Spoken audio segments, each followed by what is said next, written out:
आज हम डिस्कस करेंगे एक इम्पोर्टेंट टॉपिक की जिसका नाम है कार्नोट चक्र। तो इसके बारे में हम जितने भी कार्यविधि या इसके प्रमुख भाग हैं या उसकी ग्राफ के बारे में सबके बारे में आज हम डिस्कस करेंगे। तो यहाँ से इसका क्वेश्चन स्टार्ट होता है। कार्नोट के आदर्श इंजन में प्रमुख भाग तथा इसकी कार्यविधि का वर्णन कीजिए। इसमें PY PV यहां से काट देना ना। PV आरेख खींचकर इसकी दक्षता का परिकलन कीजिए। आंसर कार्नो एक वैज्ञानिक का नाम है जिसने एक आदर्श इंजन को वो करा था, परिकल्पना की थी उसकी। कार्नो ने एक ऐसे आदर्श इंजन की कल्पना की जिसमें किसी भी प्रकार की ऊर्जा की हानि नहीं होती है, यानी किसी भी प्रकार का ईंधन की जरूरत नहीं पड़ती उसमें। यह एक काल्पनिक इंजन है जो व्यवहार में संभव नहीं है। इसके प्रमुख भाग ऊष्मा स्रोत और सिंक, पूर्ण कुचालक प्लेट और सिलेंडर एंड पिस्टल्स। पहला, ऊष्मा स्रोत। यह अनंत ऊष्मा देने वाला स्रोत है जिससे लगातार ऊष्मा लेने पर भी इसकी ऊष्मा कम नहीं होती, माना इसका ताप T1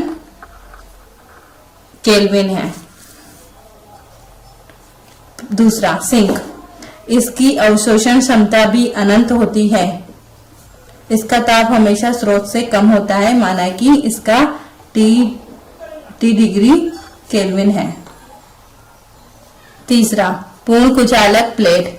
ये ऊष्मा की एक पूर्ण कुचालक प्लेट होती है जो कि ऊष्मा को अपने अंदर प्रवाहित होने नहीं देती है। और चौथा, सिलेंडर या पिस्टन। यह मशीन के तुल्य है। सिलेंडर की दीवारें पूर्ण कुचालक पदार्थ से बनी होती है। कुचालक पदार्थ वो होता है जिसमें ऊष्मा का प्रवाह या लाइट का प्रवाह नहीं हो सकता। और इसका आधार पूर्ण चालक पदार्थ से बना होता है, यानी कि इसका आधार पूर्ण चालक पदार्थ से बना होता है, यानी कि इसमें ऊष्मा प्रवाह की जा सकती है। पिस्टन भी पूर्ण कुचालक पदार्थ से बना होता है तथा सिलेंडर के अंदर पिस्टन बिना किसी घर्षण से सरक सकता है। सिलेंडर में कार्यकारी पदार्थ भरी होती है। कार्नो चक्र। कार्नो ने बताया कि इस इंजन में कार्य प्राप्त करने के लिए इसे निश्चित क्रम में चलाया जाता है तथा प्रत्येक चक्र के बाद कार्यकारी पदार्थ अपने प्रारंभिक अवस्था में आ जाता है, जिसे कार्नोट चक्र कहते हैं। माना प्रारंभ में गैस का ताप T1, दाब P1 और आयतन P1 है। इसके निम्नलिखित 4 प्रक्रम होते हैं। पहला, समतापी प्रसार। ये इसका वो सिलेंडर है 2 और ये पिस्टन होता है जो इसमें बिना घर्षण से ऊपर नीचे होता रहता है। इसमें हवा भरी होती है, आदर्श गैस। और ये ऊष्मा स्रोत है, ये पूर्ण कुचालक प्लेट है। और ऊष्मा सिंक T2 केल्विन। पहला, प्रथम समतापी प्रसार। सर्वप्रथम सिलेंडर के आधार को ऊष्मा स्रोत से संपर्क में रखते हैं और पिस्टन को बहुत धीरे धीरे सिलेंडर से बाहर खींचा जाता है। यहाँ पर ये सिलेंडर से ऊपर खींचा जाता है धीरे धीरे इस पिस्टन को। प्रारंभ में गैस का दाब P1, आयतन V1 तथा ताप T1 होता है, जिसे PV आरेख बिंदु A से दिखाया गया है। इसमें ये PV आरेख है जिसमें A1 बिंदु पर दिखाया गया है। यहाँ पर इसका ताप P1 और आयतन V1 और T1 होता है। माना इस समतापी प्रक्रम में गैस का आयतन V1 से बढ़कर V2 हो जाता है तथा दाब P1 से घटकर P2 हो जाता है। इस व्यवस्था को PV आरेख बिंदु बी से दर्शाया गया है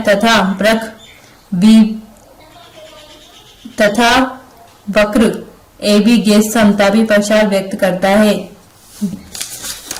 इसमें यहां से ए से बी तक और यहां से इसका प्रवाह P1 से P2 और B1 से B2 और T1 से T2 हो जाता है। इसे समतापी प्रसार कहते हैं जो घटता है ए से बी तक। तथा वक्र ए बी गैस को समतापी प्रवाह व्यक्त करता है। इस क्रिया में गैस द्वारा किया गया कार्य W1 इस स्रोत से अवशोषित ऊष्मा Q1 के बराबर होगी तथा गैस की आंतरिक ऊर्जा अपरिवर्तित रहेगी। अतः स्रोत से अवशोषित ऊष्मा Q गैस द्वारा किया गया कार्य। अवशोषित ऊष्मा को dW से रिप्रेजेंट करेंगे और इसमें लॉग वो समाकलन करेंगे y1 से y2 किया गया कार्य को W बराबर PV लिख सकते हैं, लेकिन यहाँ पर V को डेरिवेशन करेंगे, पहले समाकलन करके डेरिवेशन करेंगे। गैस समीकरण PV इक्वल RT, ये गैस समीकरण होता है आदर्श गैस का। तो PV इक्वल RT लिख सकते हैं। तो यहाँ पर T1 है तो T1 लिखेंगे यहाँ पर। तो ये P इक्वल R1 के अपोन में चला जाएगा V। यहाँ पर W1 यहाँ से समाकलन होगा V1 से V2 RT1 upon V delta V। तो इसमें RT1 कांस्टेंट है तो आगे आ जाएगा और इसका वो समाकलन होगा 1 अपॉन का, तो इसमें लॉग लग जाएगा। तो लॉग लगेगा तो लॉग V हो जाएगा और V1 से V2 W1 RT1 log V। तो इसका समाकलन होगा V, तो यहां से माइनस में होगा तो log V1 पहले 2 आएगा और log V1 तो ये अपॉन में हो जाएगा क्योंकि माइनस अगर प्लस में होता है तो इसमें इंटू हो जाता, तो ये बटे में चला जाएगा V2 अपॉन V1। द्वितीय प्रक्रम रुद्मोस प्रसार। जब सिलेंडर को स्रोत से घटाकर उसके आधार को पूर्ण कुचालक प्लेट से संपर्क में रखते हैं, पिस्टन का जड़त्व के कारण सिलेंडर के बाहर निकलता है। चूंकि इस प्रकार से गैस चारों ओर पूर्ण कुचालक में बंद है, अतः यह प्रसार रुद्मोस प्रसार है। इस प्रकार गैस का प्रसार तब तक होता है जब तक कि गैस का ताप T1 से गिरकर सिंक के ताप T2 के बराबर नहीं हो जाता। माना इस अवस्था में गैस का दाब P3 तथा आयतन V3 और ताप T3 होता है। इसे PV आरेख बिंदु C द्वारा दर्शाया गया है। इसमें B से C तक इसे बोलते हैं रुद्मोस प्रसार। यहाँ पर T1 है तो T1 से T2 हो जाएगा, तो इसमें इसकी गिरावट होती है इसलिए रुद्मोस प्रसार बोलते हैं। तथा PV आरेख वक्र BC गैस को रुद्मोस प्रसार व्यक्त करता है। इस क्रिया में गैस द्वारा किया गया कार्य W2 गैस की आंतरिक ऊर्जा में होने वाली कमी के बराबर होगा। अतः गैस की आंतरिक ऊर्जा में कमी गैस द्वारा किया गया कार्य। तो द्वितीय परिश्रम है इसलिए W2 लगेगा और यहां से इसका लॉग होगा V2 से V3। तो इसमें भी वही इक्वेशन लगेगी P डेल्टा V। रुथ्रोम्स नियम से P V alpha constant K के बराबर होता है। V एल्फा इसके अपॉन में चला जाएगा V एल्फा, तो यहाँ पर हो जाएगा P equal K V alpha. तो W2 इक्वल यहाँ से समाकलन होगा V2 से V3 K V एल्फा डेक्स एक्स। यहाँ से बोलो W2 equal K bracket V minus alpha plus 1 break upon minus alpha plus 1 V2 से V3 के लिए करना है। तो W2 इक्वल ये आगे आ जाएगा इसमें K के अपॉन में, तो K upon minus alpha plus 1 bracket V minus, इसमें से प्लस माइनस है जो आगे हो जाएगा तो इसमें ब्रैकेट लग जाएगा, यानी कि दोनों में से निकल रहा है।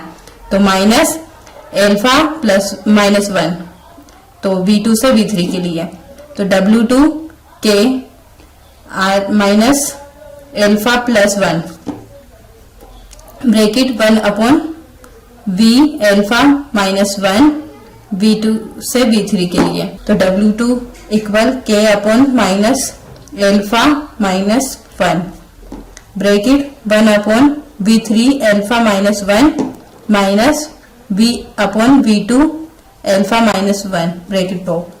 W2 इक्वल, यहाँ से माइनस और इसमें से माइनस कॉमन लेंगे तो ये आगे आ जाएगा, ये पीछे चला जाएगा तो माइनस कॉमन आ जाएगा, तो माइनस माइनस प्लस हो जाएगा। आगे का K एल्फा -1 और ये 1/2 आगे आ जाएगा तो V/2 alpha -1 minus 1/V3 alpha -1।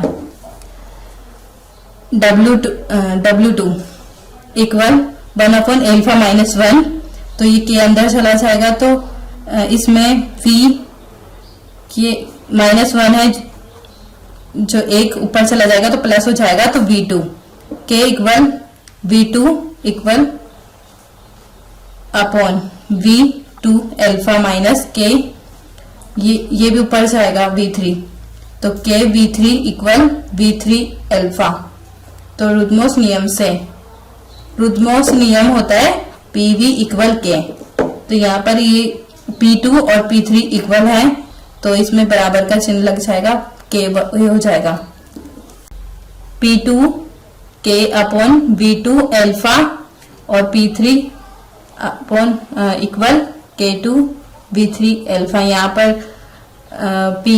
पर P2 था जो नीचे चला गया इसमें भी, तो W2 1 अपॉन उस समीकरण में लिखेंगे यहाँ पर K अपॉन में, तो इसकी जगह पे ये आ जाएगा P2 V2 minus P3 V3 यहाँ पर वैसे हो जाएगा। तो तीसरा बोलेंगे तृतीय परकम यानी समतापी संपीड़न। इस अवस्था में सिलेंडर को पूर्ण कुचालक प्लेट से हटाकर सिंक पर रखते हैं।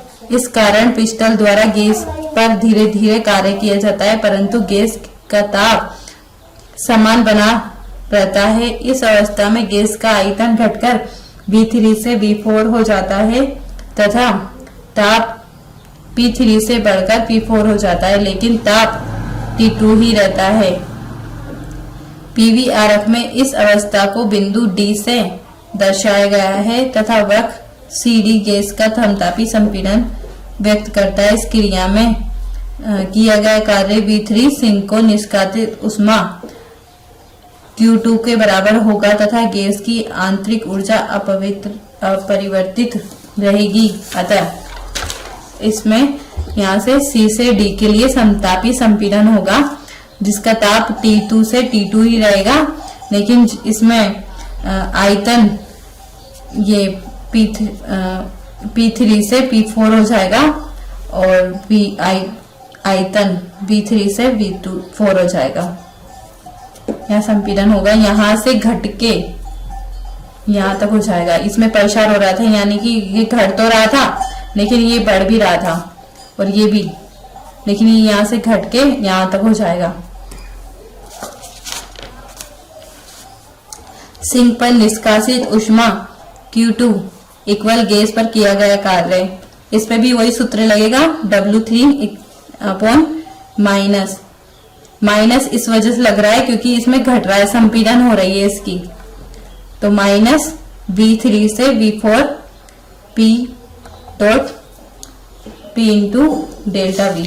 गैस समीकरण PV इक्वल RT द्वारा, ये गैस समीकरण होती है PV nRT होता है, लेकिन n की वो कांस्टेंट है तो इसे लिख नहीं सकते, तो इसके V नीचे आ जाएगा।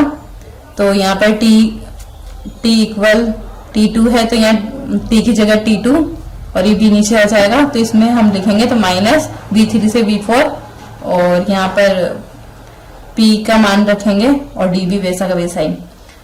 तो W3 इक्वल ये माइनस RT2 आगे आ जाएगा क्योंकि ये कांस्टेंट है, तो इसमें 1 अपॉन V का लॉग करेंगे तो लॉग मतलब समाकलन करेंगे तो इसमें लॉग लग जाएगा क्योंकि 1 में है।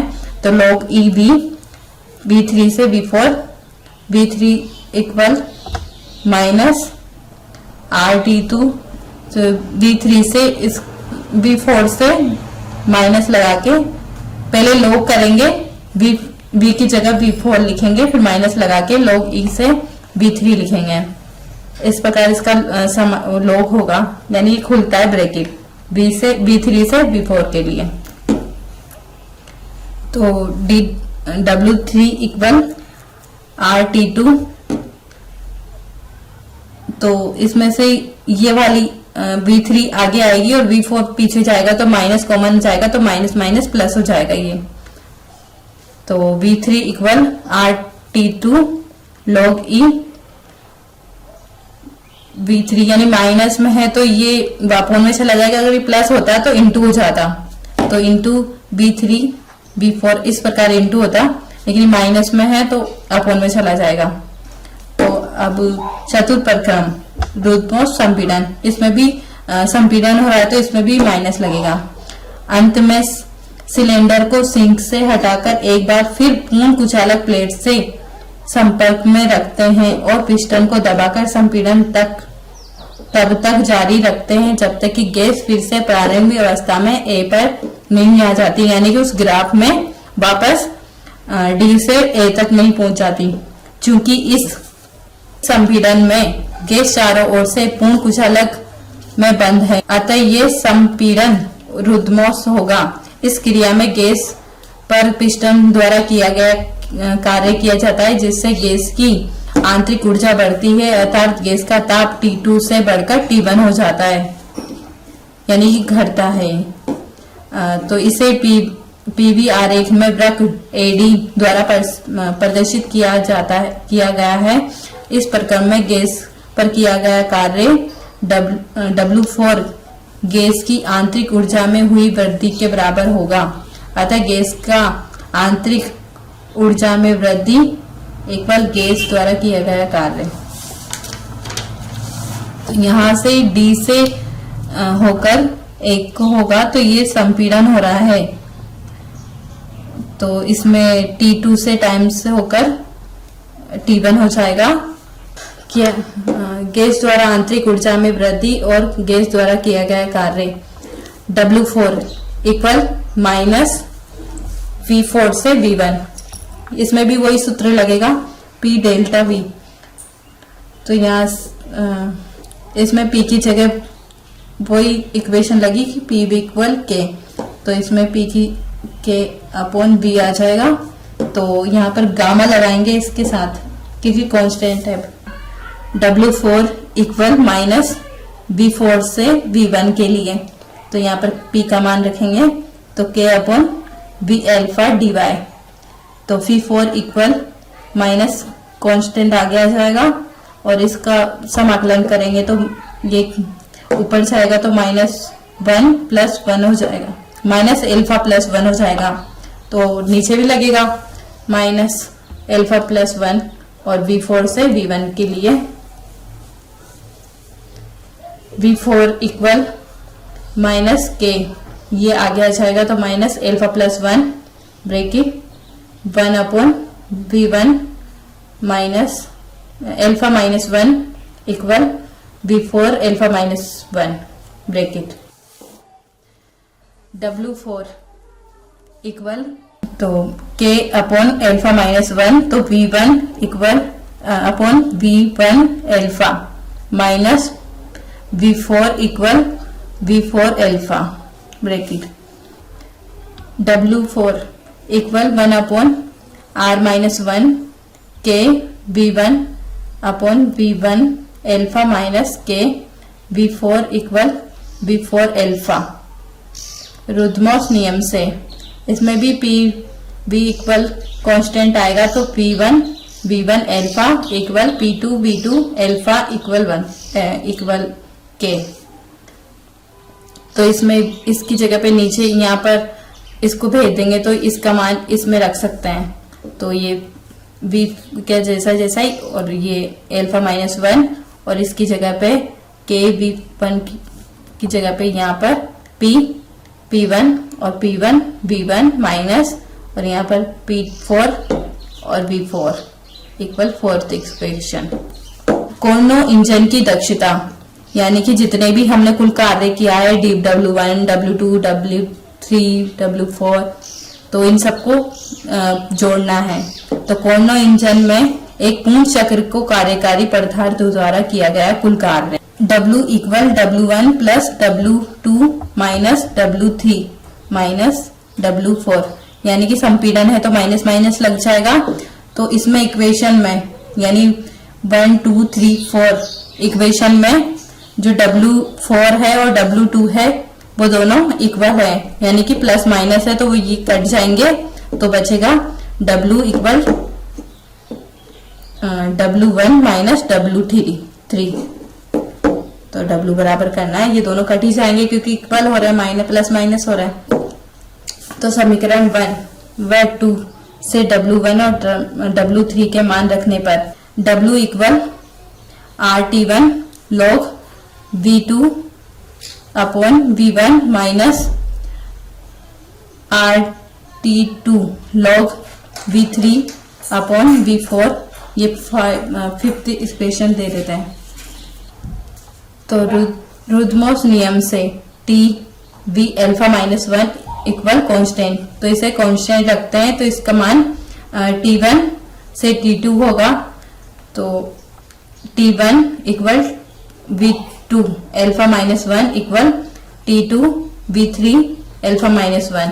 तो इस T को अपॉन में रखेंगे तो T1 और अपॉन T2 इक्वल इसको इसके नीचे रखेंगे तो V3 इक्वल V2 ब्रैकेट में हो जाएगा अल्फा माइनस 1 क्योंकि इन दोनों की घात सेम है तो इसे बोल देते हैं इक्वेशन 6। इस प्रकार बिंदु A व D रुदमोस वक्र AD पर है। इसी प्रकार A और D रुदमोस वक्र में AD पर है यानी कि इसमें 2 और 3 में कंपेयर करा है वैसे ही इसी में 2 और 4 में कंपेयर करेंगे। तो T1 पर T2 equal V4 equal upon V2 alpha minus 1। समीकरण 7 उपयुक्त समीकरण में 6 और 7 को स्पष्ट है कि V2 upon V1 equal V3 upon V4 equal gamma. समीकरण 5 से तो समीकरण 5 से V2 और V1 की जगह गामा लिखने पर तो RT2 log ER अल्फा। तो T1 और T2 कॉमन आ जाएगा तो log E अल्फा बाहर चला जाएगा तो इसे बोलेंगे 8 इक्वेशन। समीकरण 1 से पूर्ण चक्र में कार्यकारी पदार्थ दूसरा स्रोत से अवशोषित ऊष्मा तो Q1 equal RT1 log E V2 upon V1। तो V2 और अपॉन V1 की जगह अल्फा लिखेंगे तो Q1 into T1 log E alpha, इसे बोलेंगे 9th इक्वेशन। इंजन की दक्षता N इक्वल कुल प्राप्त किया गया कार्य W अपॉन स्रोत से अवशोषित ऊष्मा Q1 यानी समीकरण 8 में W तथा समीकरण 9 में W Q1 के मान रखने पर यहाँ पर वो N equal R upon T1 minus T2 log E alpha, इसमें समीकरण 8 का मान और इसमें समीकरण 9 का मान रखा तो R T1 log E alpha. तो इससे ये कट गया तो यही बचा, R से भी R कट गया तो N equal T1 minus T2 upon T1। N equal इसमें T1 को कॉमन ले लिया तो T2 इक्वल T1 तो इससे कट गया तो माइनस बचा प्लस 1 बचा तो 1 माइनस T2 इक्वल T1। तो समीकरण 7 से T2 equal upon T1 equal V1 upon V4, gamma minus 1 equal 1 upon P alpha minus 1। Engine की दक्षता N इक्वल 1 अपॉन, यहाँ पर T1 T2 और T1 की जगह पर इसका ये मान रखने पर इंजन की दक्षता हो जाएगी N equal 1 minus 1 upon P alpha minus 1, इसकी जगह पे ये रखने पर। तो कुल जितने भी कार्नो चक्र में जितनी भी इक्वेशनें थी उसका रिजल्ट ये निकल के आता है, यानी कार्नो चक्र होता है ये, इसका मान ये होता है कार्नो चक्र का। इंजन की दक्षता N equal 1 minus 1 upon P gamma minus 1। तो यह है कार्नो चक्र। अगर आपको हमारी वीडियो अच्छी लगी हो तो लाइक जरूर करें और कमेंट में जरूर बताएं कि इसका इतने जो इक्वेशन करी वो आपको अच्छी तरह समझ में आई है या नहीं।